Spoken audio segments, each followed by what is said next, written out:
Welcome to our weekly World Climate Change News.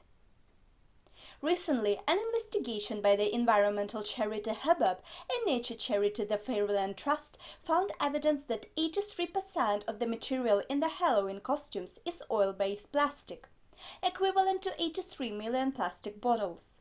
Both charities are urging families to avoid adding to problems caused by plastic waste by creating their own costumes from existing or second-hand clothing.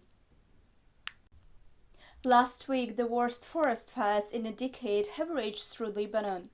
About 120 to 200 forest fires reached residential areas, forcing residents to evacuate at midnight.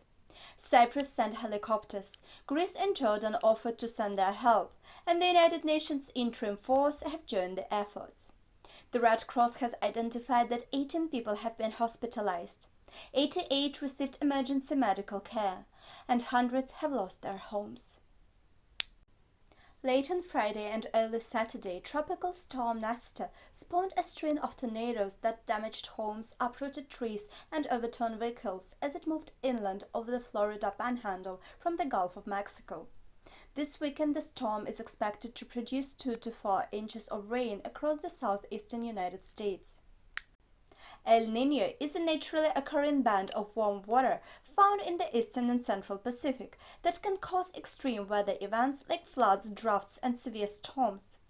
Researchers have found that climate change is making this phenomena originate increasingly far west, where the water is warmer.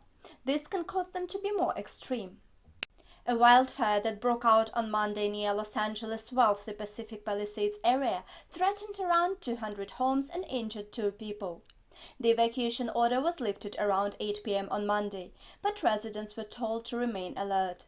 In total, around 150 county and city firefighters fought the flame.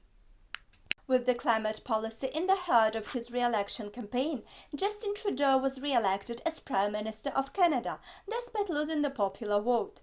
Progressive parties who support Trudeau will need stated they will align their policies with the government's goals about global warming and climate change, making net zero emissions by 2050 more possible.